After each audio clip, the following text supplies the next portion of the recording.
Bismillahirrahmanirrahim. Assalamualaikum warahmatullahi wabarakatuh.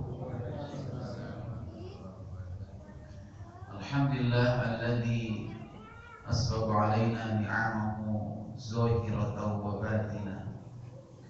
Asyhadu an la ilaha illallah wahdahu la syarika lah wa asyhadu anna Muhammadan abduhu wa rasuluh la nabiyya ba'dah.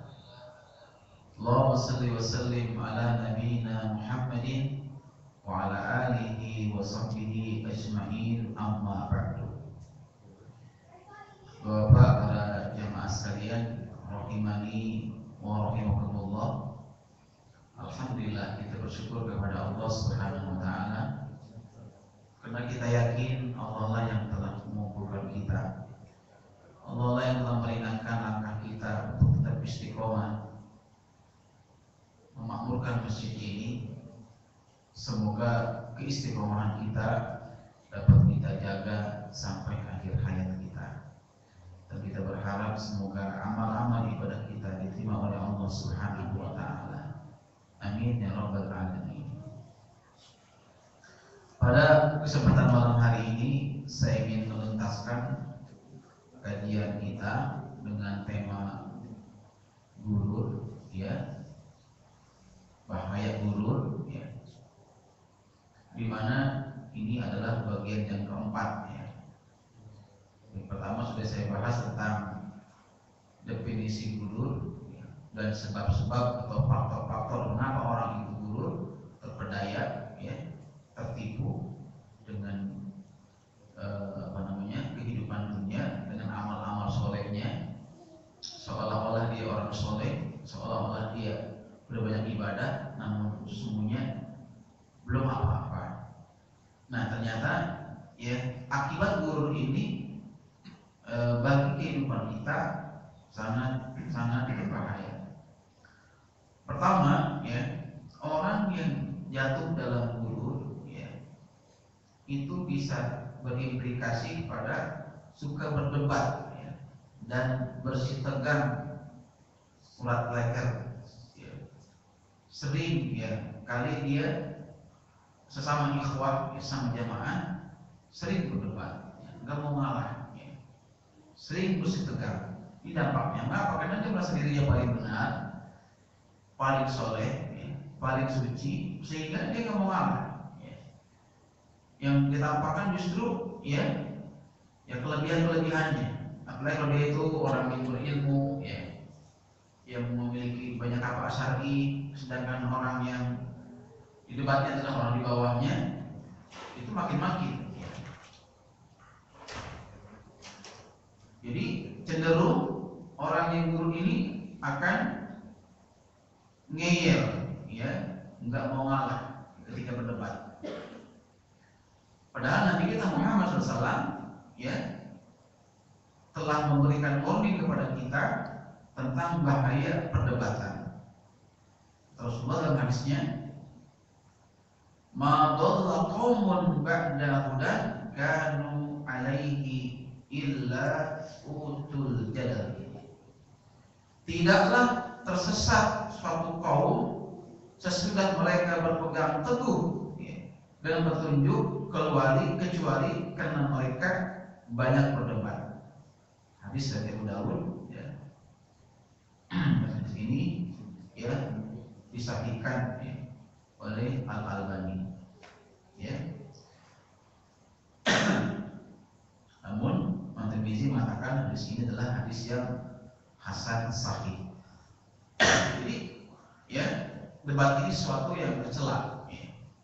Karena seorang mukmin seharusnya, ya, lapang dada, memaafkan orang lain, ya, toleran, tasamu kepada orang, ya, tidak mudah, ya, menghakimi orang lain, ya. Dalam hadis lain disebutkan, ana zaimu baitin fi raddil jannah liman tarakal mira'a wa in kana muhiqqan. Kata Rasulullah, saya menjamin sebuah rumah, ya, di dalam surga bagi orang yang meninggalkan meninggalkan perdebatan meskipun dia benar.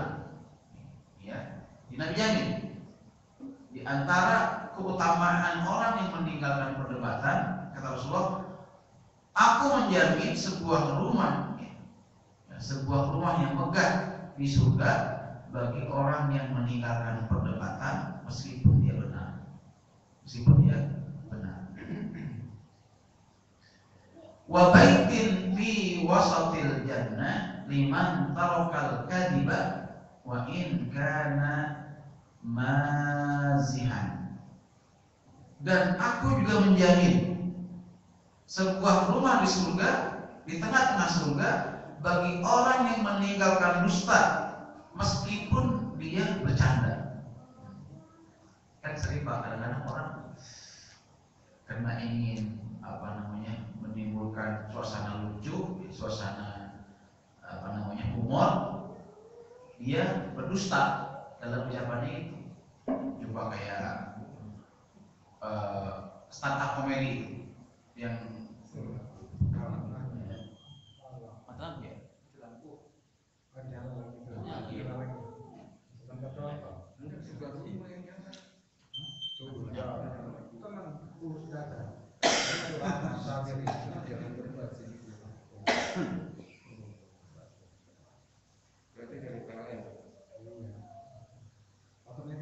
Baik, maksudnya jadi modal pelawak Pak, modal pelawak stand up comedy supaya menimbulkan gelak tawa itu dusta, bohong.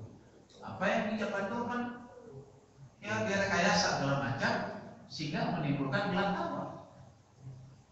Ya, makanya para ulama menegaskan di antara profesi yang buruk ya, yang tidak boleh kita ambil adalah profesi sebagai pelawak. Dan uang yang didapatkan dari melawak itu termasuk uang yang syubhat, bahkan dikatakan haram. Kenapa? Karena dia cari uang dengan cara berdusta. Tapi ini menjadi profesi baru. Sekarang komedian itu luar biasa. Ya, benar. Bahkan mungkin lebih mahal bayar pelawak ketimbang penceramah. Iya, benar Pak. Ya, seperti itu. Sekarang ini kita saksikan. Ya.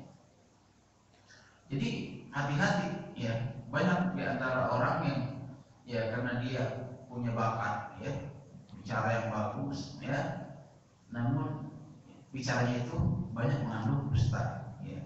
Dia meskipun itu bercanda, dusta itu tetap dilarang ya, tetap dilarang. Nabi kita Muhammad SAW juga bercanda. Beliau bercanda sebagai sebagai beliau sebagai nabi enggak serius terus gitu ya. Jadi untuk menimbulkan suasana cair, beliau juga bercanda, tapi bercandanya Nabi masih benar gitu. Enggak mengandung dusta gitu. Bercandanya Nabi masih benar. Nah kita benarnya masih bohong gitu. Ya, apalagi bohongnya gitu. Benarnya masih bohong. Ya, Nabi humornya masih benar. Ya. Misalnya Rasulullah ya pernah kedatangan nenek-nenek bertanya, ya Rasulullah, apakah nanti kalau saya mati saya masuk surga? Nih nenek-nenek ya begitu. Ya Nabi ya Allah, ya Rasulullah, apakah nanti kalau saya meninggal dunia saya masuk surga? Dia sudah beramal soleh, sudah beribadah kepada Allah. Nabi jawab, di surga nggak ada nenek-nenek. Di surga nggak ada nenek. Salah lagi. Bener nggak? Bener lah, karena emang di surga nggak ada nenek-nenek. Cuma nenek-nenek ini yang ngomong Nabi, yang ngomong itu kan Nabi. Iya. Fatwa gitu kayak fatwa. Kayak fatwa. Nangis nenek-nenek pulang. Nangis. Aisyah lantas bertanya, Rasulullah itu kenapa neneknya nangis gitu? Ya, yang katakan dia bertanya, hanya di surga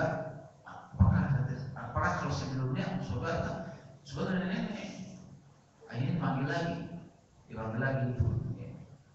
Dipanggil oleh Nabi, wahai Nek, saya katakan betul sebetulnya nenek, karena nanti nenek kalau masuk surga dirubah oleh Allah menjadi perawan, menjadi gadis yang muda. Akhirnya nenek itu tertawa, tersenyum. Nah, karena memang bahwa di surga itu nanti seluruh manusia dikembalikan muda lagi. Usianya rata-rata usia penghulu surga itu rata 30 tahun dan tingginya rata 60 hasta. Berapa tuh Pak? Iya 20 hasta. Sehasta kan setengah meter nih. Ini sehasta gini. Setengah hasta, 1 hasta. Tapi kalau 60 hasta 30 meter. Sama dia. Tinggi ya, Pak Haji ya. Jadi kata Rasulullah nanti tubuh kita akan dikembalikan seperti Nabi Adam. Nabi Adam itu ya tingginya 60 hasta. Berarti kalau mungkin 30 meter. Ada yang bisa tiang gitu ya? Sutet ada ya? Ada ya? Tinggi banget ya?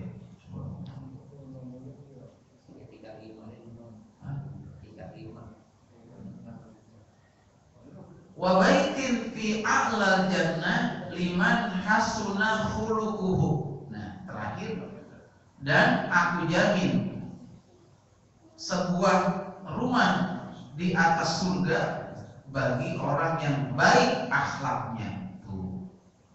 Ya, jadi Nabi jamin sebuah rumah megah di atas surga ya bagi orang yang baik akhlaknya.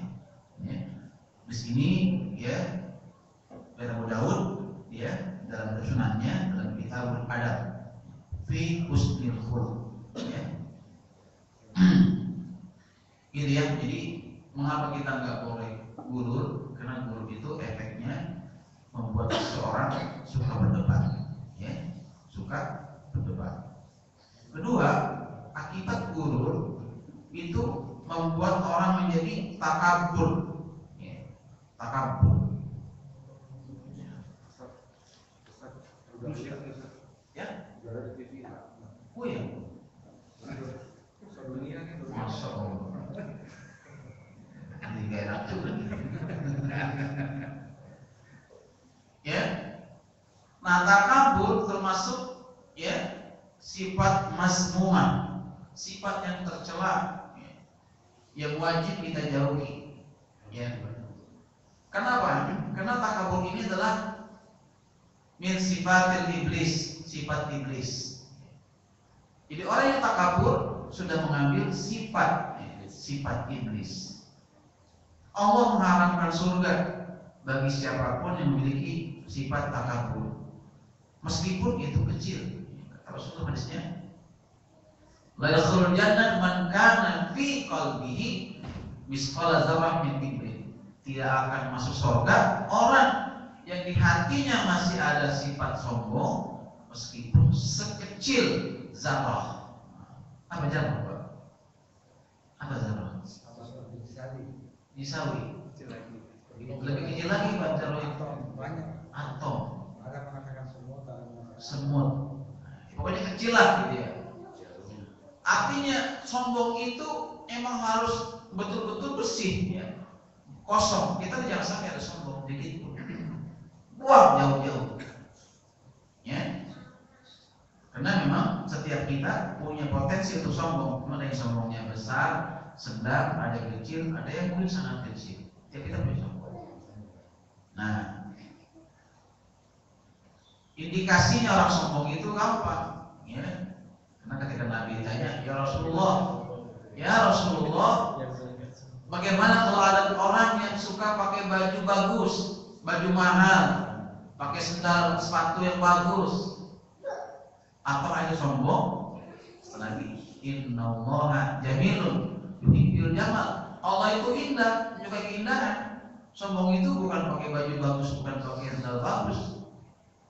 Sombong itu kata Rasulullah, ya, batrul haq wa ghamtun nas. menolak kebenaran dan suka merendahkan, meremehkan atau menghina manusia, rendahin orang lain. Jadi kalau kita suka rendahin orang, ya, dan suka menolak kebenaran, itu indikasi kita bersombong. Ya, karena seharusnya kita menerima kebenaran meskipun itu datang dari orang yang lebih muda dari kita. Ya, jangan sampai karena kita merasa lebih senior, ya, kita nggak mau terima kebenaran itu, gengsi, ya, seperti itu. Kan maaf nih, kadang-kadang nih kita bapak nggak mau ngalah sama anak, ya, ya, benar, ya. Jadi orang tua yang bijak itu di saat kita memang salah, misalkan kita salah, kita nggak akan jatuh martabat kita. Kita minta maaf sama anak kita akan jatuh. Ya, justru kita tuh kalau kita minta maaf sama anak kita, subhanallah, luar biasa ya. Betapa tawadunya kita minta maaf sama anak. Jarang-jarang orang tua minta maaf sama anak. Gitu. Makanya kadang-kadang ego gitu ya. Apa yang gue minta maaf sama anak gitu kan? Seperti itu. Sama kayak suami juga gitu. Maaf di suami juga kadang-kadang gengsi minta maaf sama istri. Betul Pak.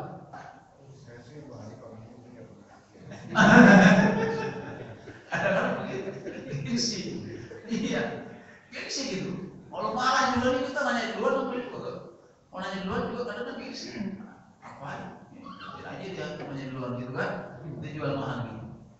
Nggak boleh nih. Ya.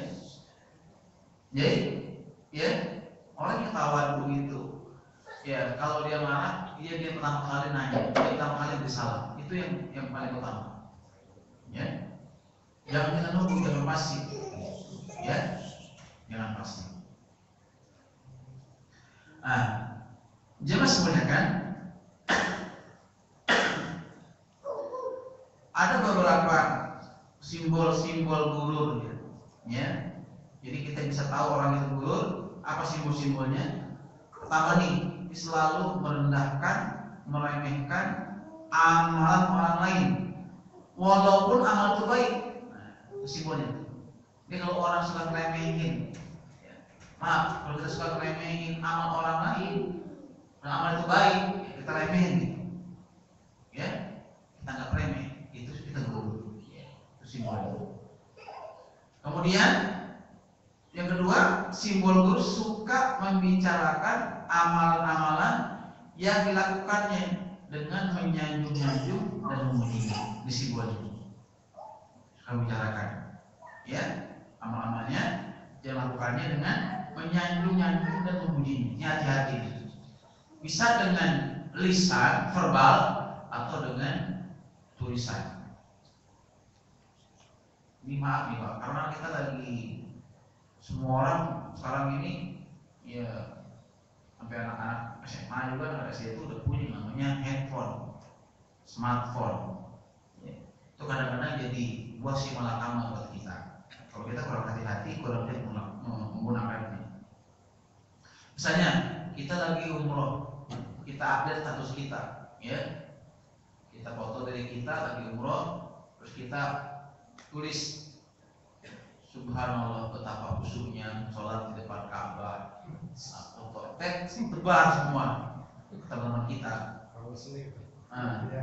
Misalnya, ini di sini sih nggak ada begitu, di sini nggak ada, di sini nggak ada. Di tempat lain gitu, tempat lain.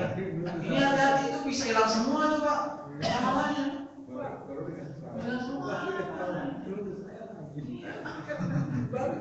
Iya. Terus kita masuk raudhah.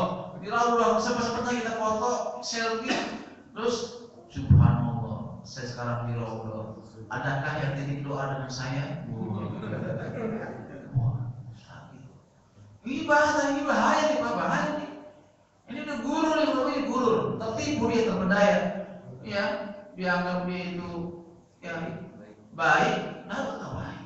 Buat apa? Udah kita ibadah aja udah. Ya, di situ pernah orang aja.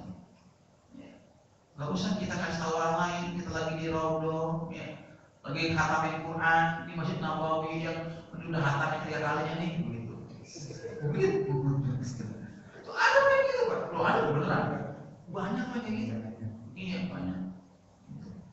Ya. Banyak. Ini hati-hati. Ini namanya gurur, tertipu dia, terpedaya. Seolah-olah dia berbuat baik, padahal itu nggak baik. Ya. Bisa pinternya iblis di situ Pak. Bisa pinternya setan di situ. Ya. Mengalihkan ini kita, motivasi kita ibadah, dialihkan. Ya. Niatnya dialihkan, hati-hati. Makanya kita harus bijak menggunakan handphone itu, ya. Bijak, ya. Saat kita share sesuatu, niatkan karena Allah, ya. Ada niat apa, nasihat-nasihat bijak, kita share, ya. Proses penting kita share, niat karena Allah, ya.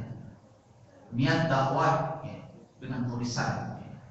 Bukan untuk yang lainnya. Kemudian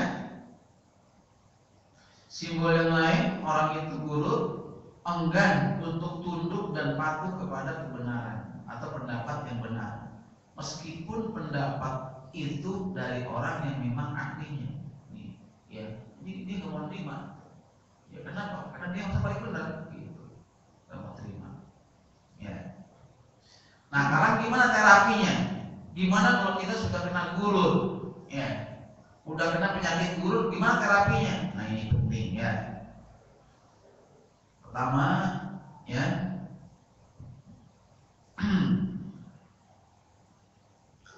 hendaklah ya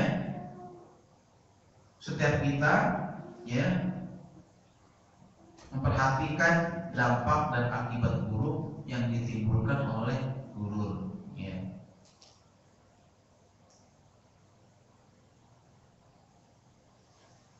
Dan yang berusaha ya untuk menghilangkan, membebaskan diri dari penyakit tersebut, ya. Sebelum ajal menjemput kita, ya. Sebelum ajal menjemput kita, ini yang pertama, ya. Jadi kita harus sadar bahwa gurur itu akibatnya sangat buruk, ya, buat diri kita. Enggak ada manfaatnya, justru akan menghapus pahala amal-amal kita, ya, akan merugikan diri sendiri, ya. Kemudian yang kedua, ya, ingat bahwa amalan semata-mata tidaklah dapat menyelamatkan manusia dari azab Allah. Nih, saya ulangi. Ingat bahwa amalan-amalan kita, amal-amal soleh kita semata-mata tidak bisa atau tidak dapat menyelamatkan manusia dari azab Allah. Kita selamat dari azab Allah. Kita masuk surga itu bukan karena amal-amal kita, tapi itu semua adalah atas rahmat dan izin Allah Subhanahu wa ta'ala. Kalau Allah memang mengizinkan kita, Allah meridho kita, Allah merahmati kita, kita selamat dari ajab, selamat. Itu. Nah, untuk mendapatkan ridho Allah, rahmat Allah, ya, tentunya kita harus selalu dalam posisi sebagai muhsinin, yaitu orang-orang yang selalu berbuat baik. Kenapa? Karena inna rahmatallahi qaribun minal muhsinin. Sungguhnya rahmat Allah, kasih sayang Allah itu amat dekat. Kepada siapa? Kepada orang yang selalu berbuat baik. Jadi udah isi hari-hari kita dengan amal-amal baik. Posisikan kita sebagai orang yang baik, min anil khair. Kalau kita baik, ya, maka Allah akan merahmati kita. Nah, kalau Allah merahmati kita, insya Allah, ya, Allah akan memasukkan kita ke dalam surganya, bukan karena amal kita, tapi karena rahmatnya, karena rahmat dari Allah Subhanahu wa ta'ala, ya.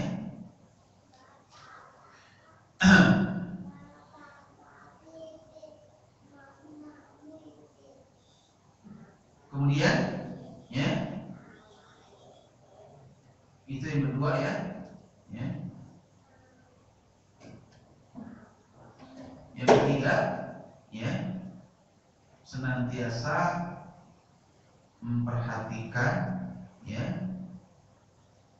dan mengkaji kitab Allah dan sunnah Rasulullah sallallahu alaihi wasallam.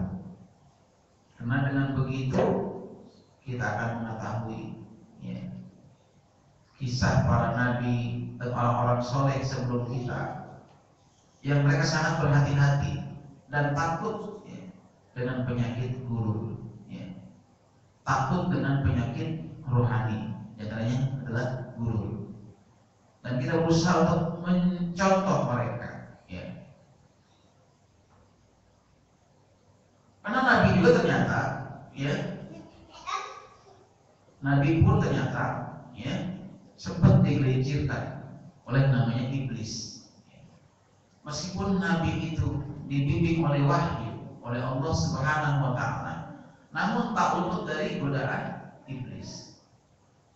Nabi Adam terjebak oleh godaan iblis sehingga dia melanggar larangan Allah. Ya. Allah larang wala taqraba hadhihi syajarah, jangan kamu dekati pohon ini. Jangan dekati. Logika iblis ya, ketika menyampaikan nasihat kepada Nabi Adam ya, bahasanya kan sangat luar biasa. Allah melarang kamu ada ya, karena Allah tidak menghendaki kamu kekal di surga. Pohon itu adalah pohon kekekalan. Kalau kamu makan, kamu kekal di surga. Begitu. Kan Allah cuma melarang jangan dekati ya. Cuma dekati. Kalau makan nggak boleh, dekati memang nggak apa-apa. Dibalik-balik logikanya. Akhirnya Nabi Adam ambil itu buah, jadi makan. Hawa juga makan. Artinya terlepaslah pakaiannya, terbuka pakaiannya, telanjang Nabi Adam. Hawa telanjang. Ya, yang otomatis tuh. Kan kalau pakaian surga itu kan kita nggak pakai cuci, nggak pakai laundry, Pak ya. Bukan kayak di sini kita pakai, kita laundry di kotor. Sika gitu ya. Di surga itu pakaian tenagi di jalan ada pasar gitu. Ada pasar, ada pohon isinya pakaian semua. Kalau kita mau pakaian, tinggal nunjuk itu pakaian, maka pakaian itu ya Allah saya pengen pakai pakaian itu, maka pakaian itu akan otomatis pindah ke tubuh kita. Tanpa sempat kita pakai, ngancingin, udah langsung itu pakaian males ya nyatu ya di tubuh kita ya seperti itu. Ini nggak ada di surga itu kita nyuci pakaian, gosok, nggak ada Pak, nggak ada itu ya. Makanya Nabi Adam begitu makan buah ubi lepas tuh, nggak pakai buka kancing, lepas sendiri tuh, lepas hilang cepat. Sehingga Nabi Adam Hawa ngambil apa tuh daun-daun surga kan, daun yang lebat tutupin dengan daun surga, tutupin auratnya. Seperti itu yang dalam Al-Quran, ya kan? Ya. Jadi Nabi Adam dan Hawa pernah tertipu oleh iblis. Dan iblis telah bersumpah di hadapan Allah bahwa dia akan memperdaya manusia sebagaimana Adam dan Hawa. Nah, makanya hari ini coba bisa kita lihat. Hari ini banyakkan orang yang banyakkan orang yang terpedaya sama iblis, kalau banyakkan yang selamat. Oh ini, banyakkan yang tertipu dengan iblis, banyakkan yang selamat. Yang terpedaya, betul? Kalau tidak terpedaya korupsi. Oh ini kalau nggak terpedaya, nggak muat ini, nggak keluar. Iya, terpedaya. Oh itu benar, benda bohong. Juga bohong. Ya. Kemudian kita juga menyaksikan ya Nabi Nuh ya, anaknya tergoda oleh iblis sehingga Nabi Nuh anaknya durhaka ya, nggak mau beriman, tetap Nabi ya kan? Bahkan dia udah lihat itu banjir yang begitu besar, udah ngalamin hujan selama 40 hari 40 malam tidak berhenti, banjir keluar semua ya. Nabi Nuh udah masuk ke semua ya, dan umatnya masuk ke kapal laut. Dia lihat anaknya lagi berenang-berenang, nggak tega dia lihat anaknya. Dipanggil-panggil tuh anaknya, suruh masuk perahu. Ya bunayya irkam ma'ana. Itu kan dulu. Ya bunayya, anakku, irkam ma'ana. Sini naik perahu sama bapak, kamu akan selamat. Ini kan Nabi Nuh, usaha terakhir. Ajak anaknya supaya masuk kapal supaya selamat gitu. Itu udah detik terakhir tuh. Ya. Apa jawabnya? Apa jawaban kanan ketika itu? Qala sa'awi ila jabalin yaksimuni. Tidak, aku akan ke gunung dan gunung itu akan menyelamatkanku. Kata Nabi, kata kanan. Ya. Kata Nabi Nuh, hari ini nggak ada yang selamat, nggak ada yang selamat kecuali yang naik perahu. Nggak ada yang selamat, semua mati. Tetap aja ngotot. Ya, ayo coba. Ya, tapi ya. Masya Allah. Ya. Jadi Nabi Nuh itu bukan gagal berdakwah sehingga anaknya itu durhaka, tidak. Sampai detik terakhir dia ngajak anaknya supaya selamat. Tapi karena memang takdirnya anaknya itu kafir, mati daripada kafir, ya udah. Ya, dia tetap tidak bisa ikut ya, naik ya ke dalam perahu ayahnya. Itu Nabi Nuh. Ya. Kemudian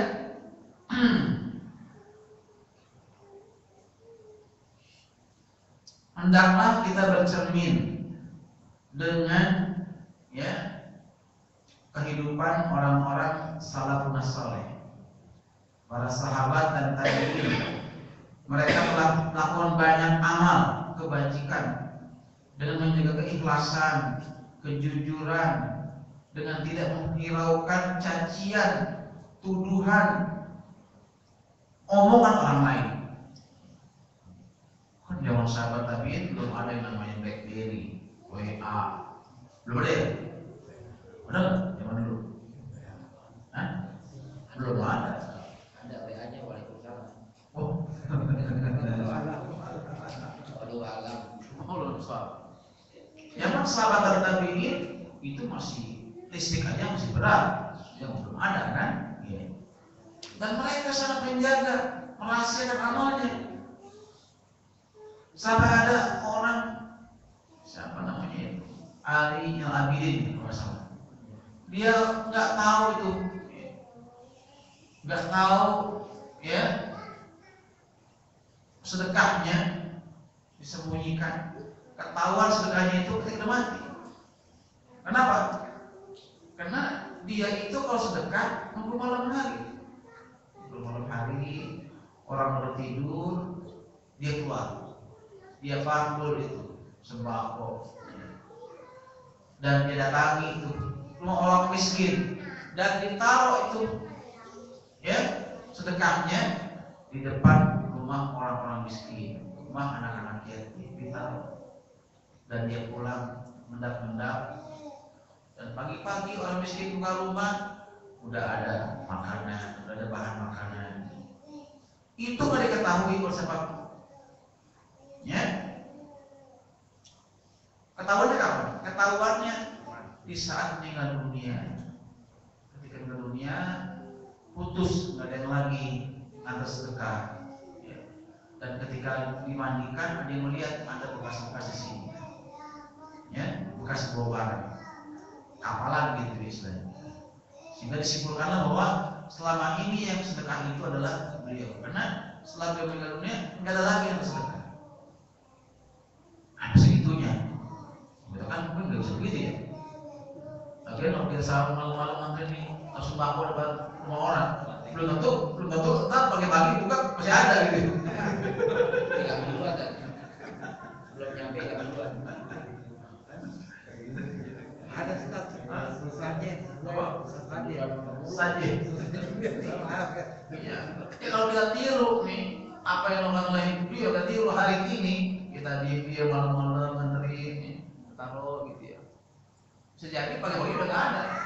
Kalau dulu atau Dari pemulung dan siapa kita nggak tahu. ngantri kan Ya, ya. Ada seorang tabi'in itu yang tiap malam menangis ya, dalam sholatnya, ya. Dan istrinya nggak tahu, ya. Nggak tahu. Puluhan tahun dia menangis dalam sholatnya, istrinya nggak tahu. Ya. Saking disembunyikan, ya, tangisannya itu. Ya. Seperti itulah mereka, ya. Makanya sahabat Abu Bakar As-Siddiq pernah berkata, seandainya manusia mengetahui keadaanku yang sebenarnya, niscaya mereka akan menaburi aku dengan debu.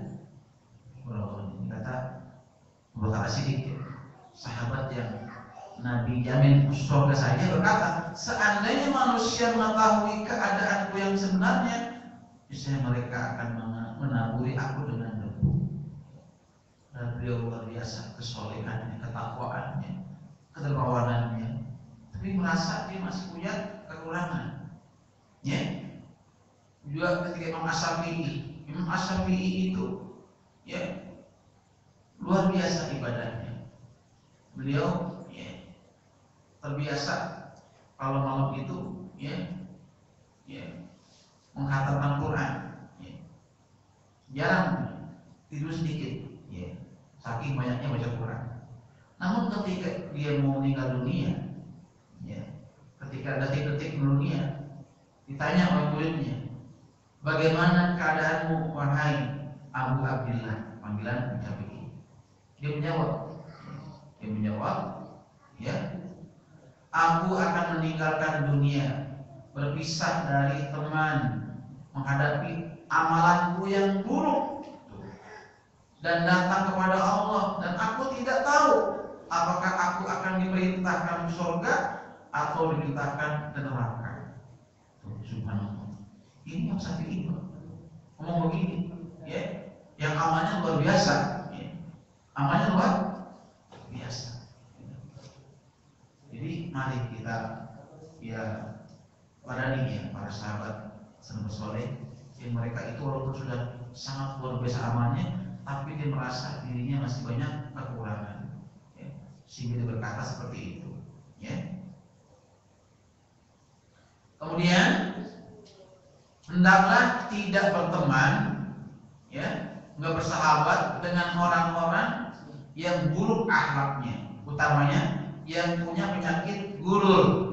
Nih terapinya nih. Kalau kita jangan sakit kena gurur, jangan berteman sama yang gurur.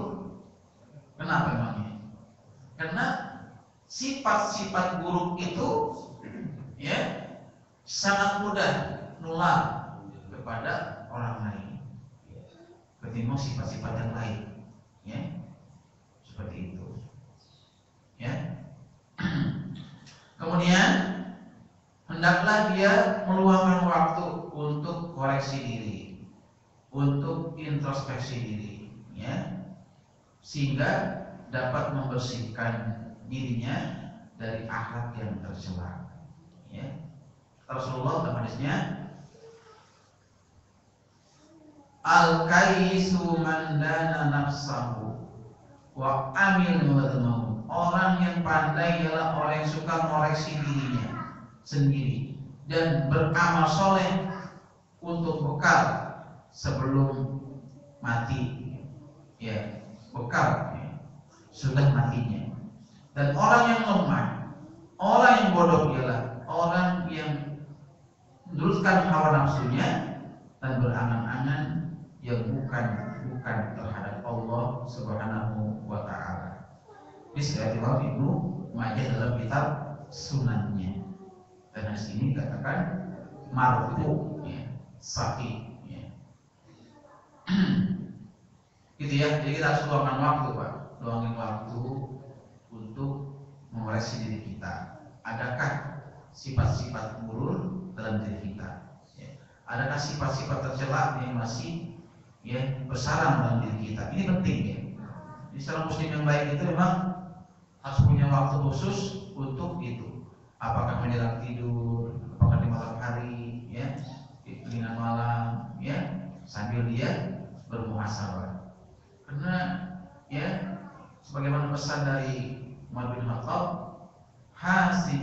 anfusakum qabla an tuhasabu. Ini adalah makalah sahabat yang bukan hadis, para sering bukan hadis.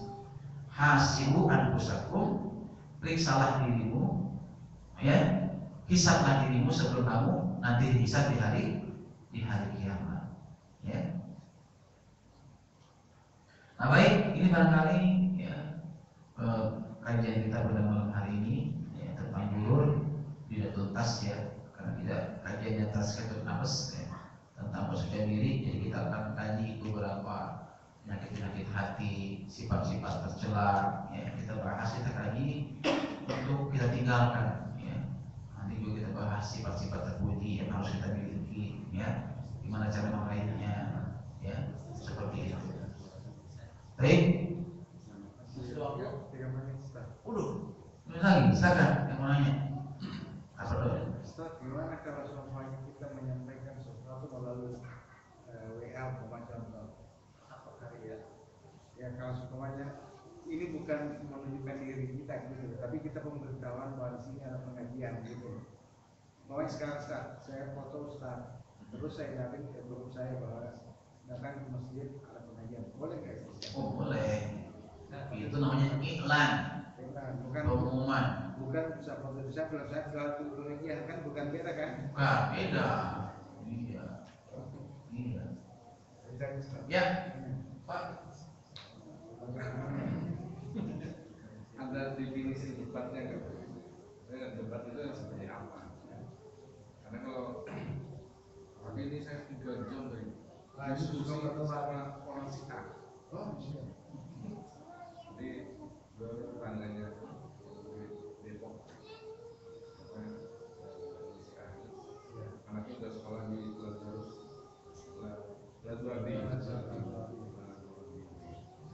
Jadi pakai definisi debat yang dilarang itu yang seperti apa? Baik Pak, makasih bagus sebenarnya.